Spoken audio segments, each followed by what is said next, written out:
Selamat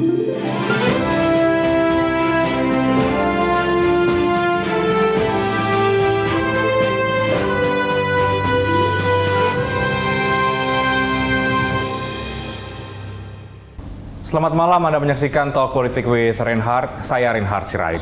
Sebagai partai papan atas di Indonesia, Partai Golkar memiliki pengaruh yang kuat dalam kancah politik di tanah air, terutama menuju tahun 2024.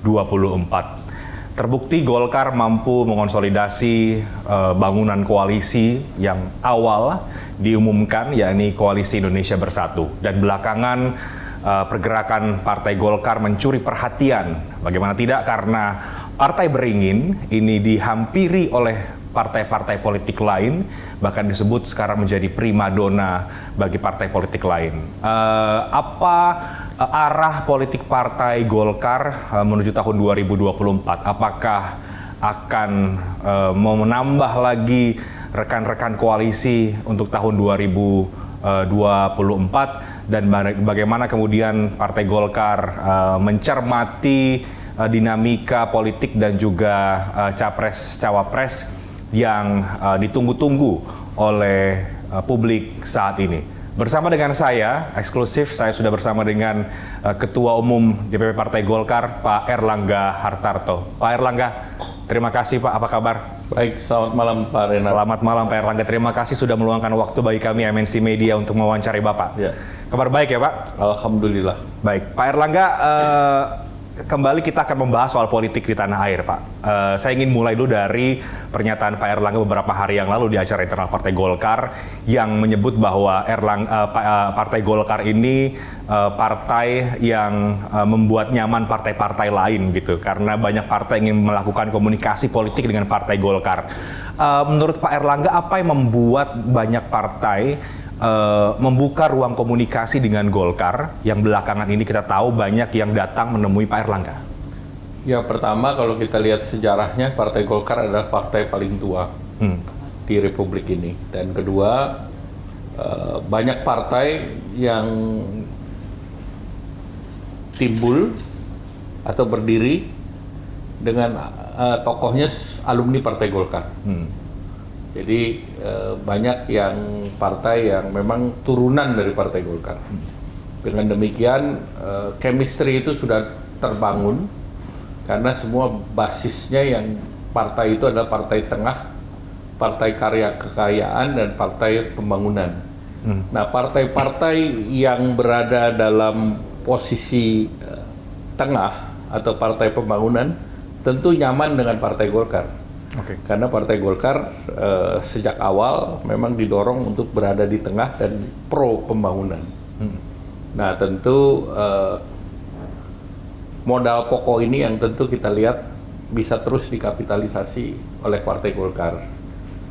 Republik Indonesia sendiri kan Pak Presiden selalu menyampaikan bahwa ingin membangun yang berbasis pada Indonesia sentris. Jadi kalau bicara Indonesia sentris, itu bahasa jelasnya Golkar banget.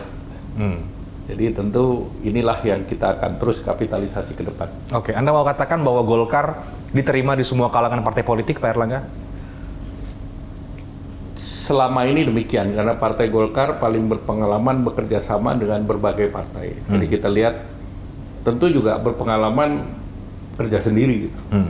Pada era Orde Baru misalnya, Golkar tentu menjadi mayoritas tunggal di sana, walaupun ada partai-partai yang lain, tapi kan partai hanya 3 dan sistem tertutup.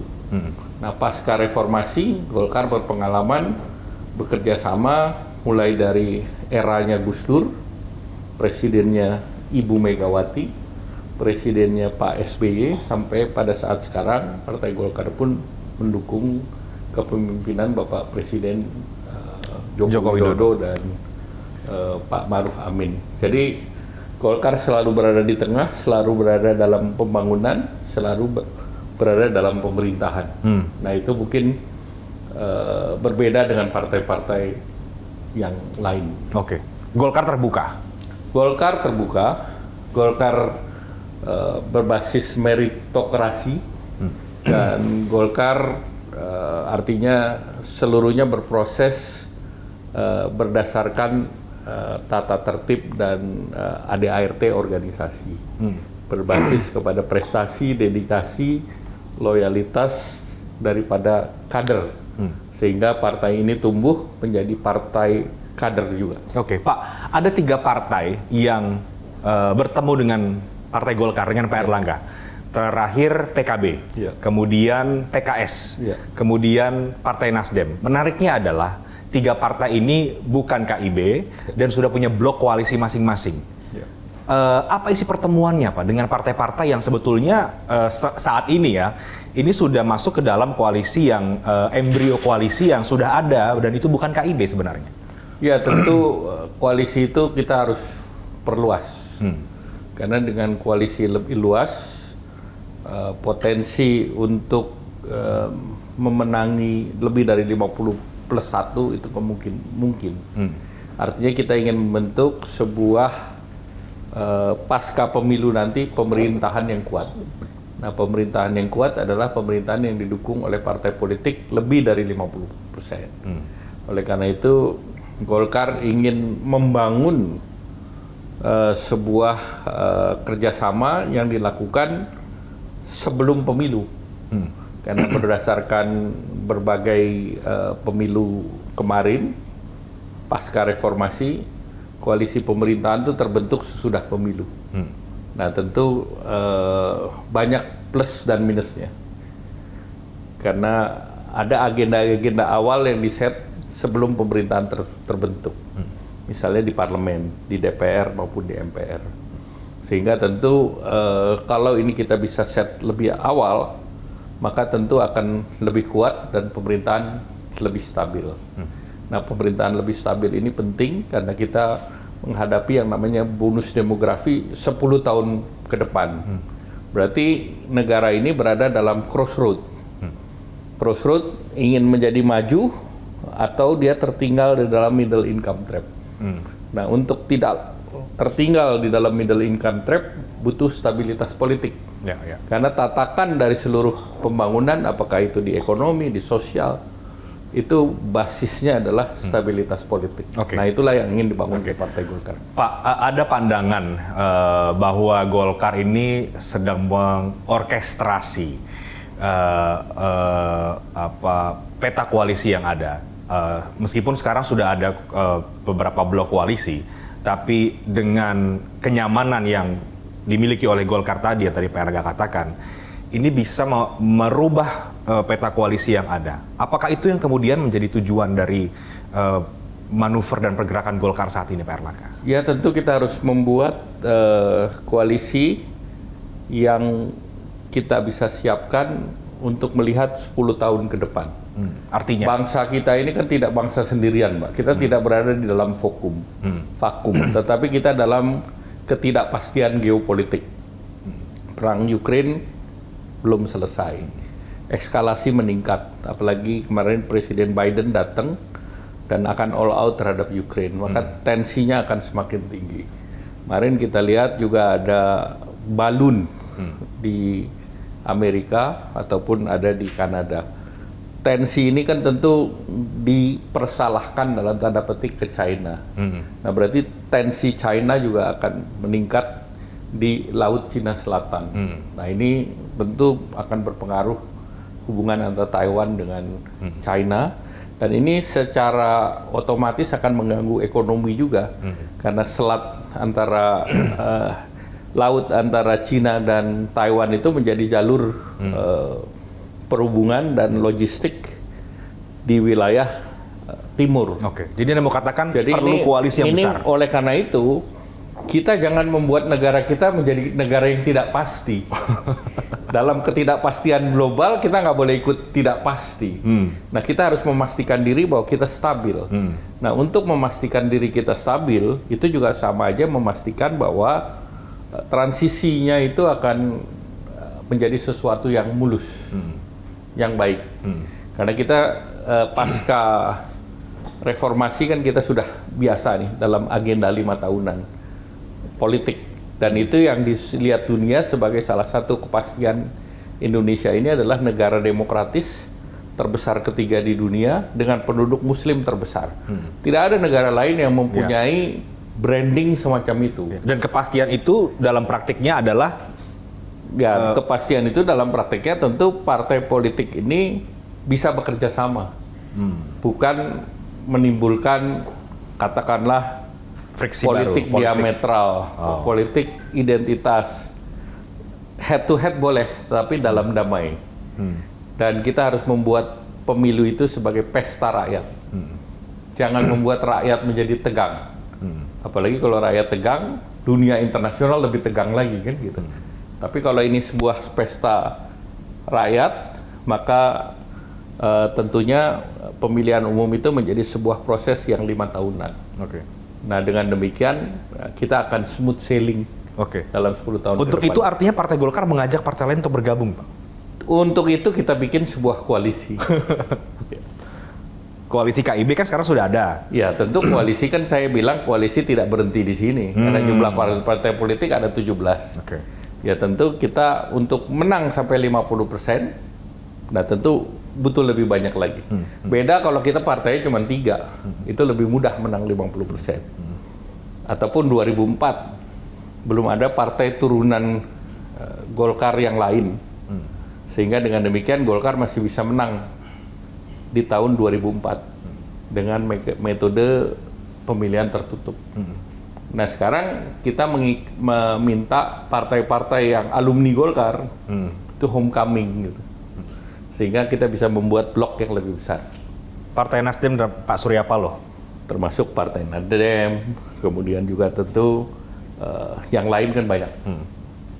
Saat pertemuan dengan Pak Surya Paloh, Pak, meskipun sudah ada keterangan media saat itu ya, tapi masih banyak rasanya publik yang belum terjawab secara clear apa kemudian hasil pertemuan itu. Karena pertemuan itu kemudian kita tahu lini masanya berdekatan dengan saat Pak Jokowi memanggil Pak Surya Paloh ke istana, kemudian tidak lama ada pertemuan dengan Partai Golkar.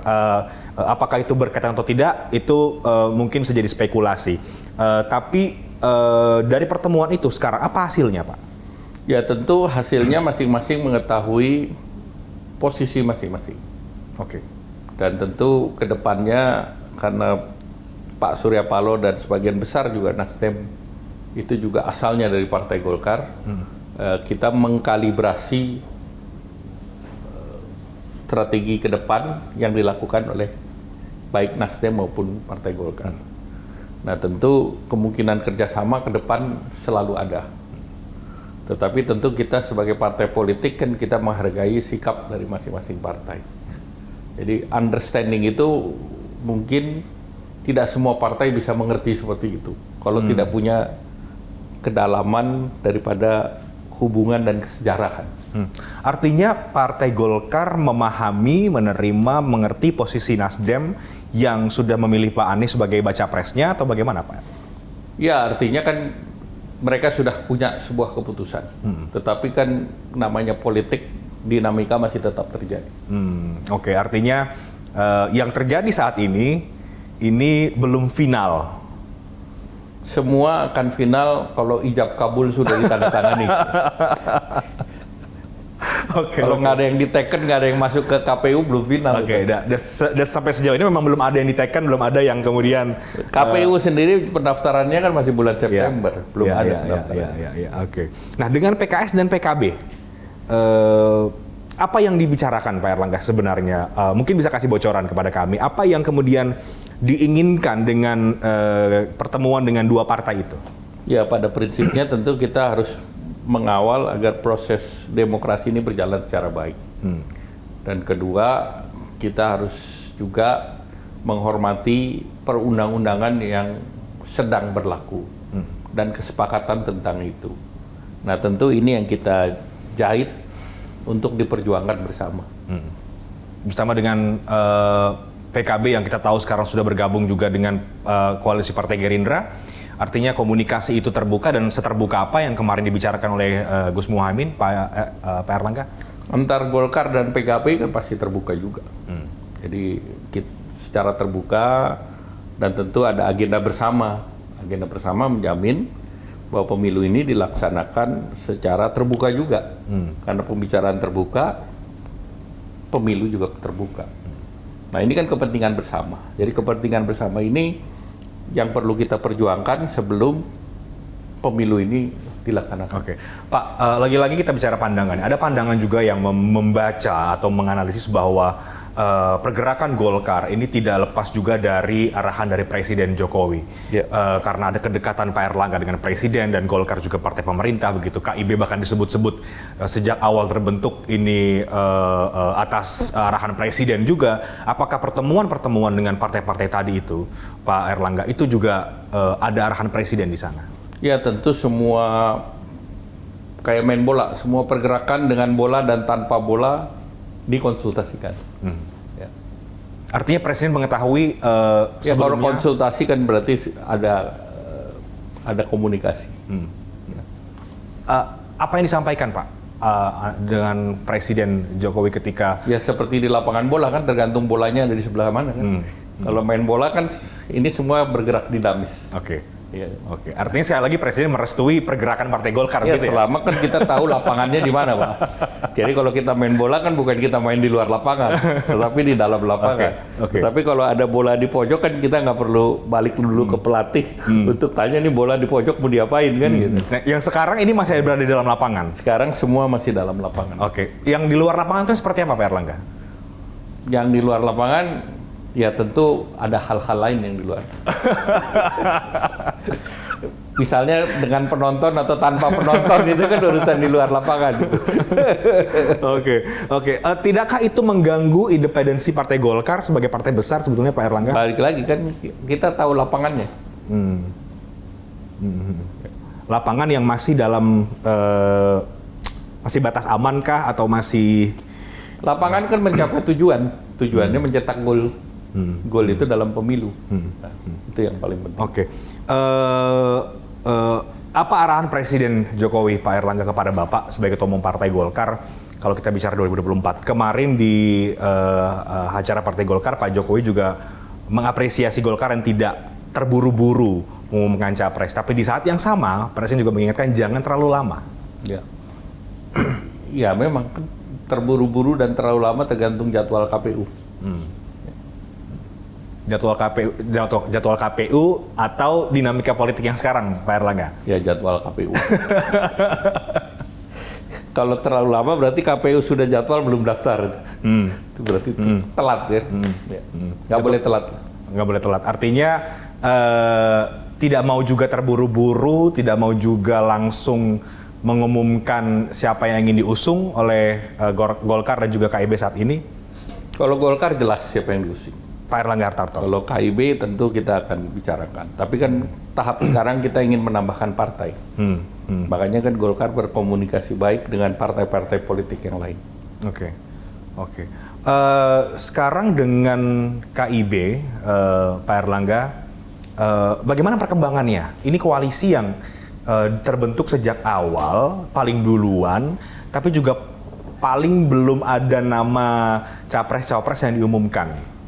Ya balik lagi, kalau kita umumkan sekarang berarti kita menutup terhadap partai lain untuk bergabung. Kita kan prinsipnya Golkar itu kan bersama kita putuskan. Kalau kita sudah putuskan, yang lain belum masuk, berarti yang lain kita tinggal. Nah sedangkan kita ingin membuat koalisi yang kuat untuk pemenangan pemilu. Oke, Pak, memang kalau bicara politik 2024 saat ini rasanya banyak yang juga yang melihat menarik tapi juga masih berputar di arena situ-situ aja. Artinya belum ada secara jelas pengumuman capres-cawapres dan juga politik yang masih sangat dinamis. Pak Erlangga melihat sebetulnya sebagai Ketua Umum Partai Golkar melihat perpolitikan kita sekarang bagaimana sih Pak? Apakah memang masih sangat cair ya, masih sangat dinamis, masih sangat mungkin ada perubahan dan bagaimana dengan capres-cawapres yang tengah disiapkan oleh koalisi KIB yang sekarang masih solid dan mungkin ada gabung partai yang lain. Tapi dijawabnya nanti Pak, kita break dulu. Talk Politik with Reinhard akan segera kembali sesaat lagi.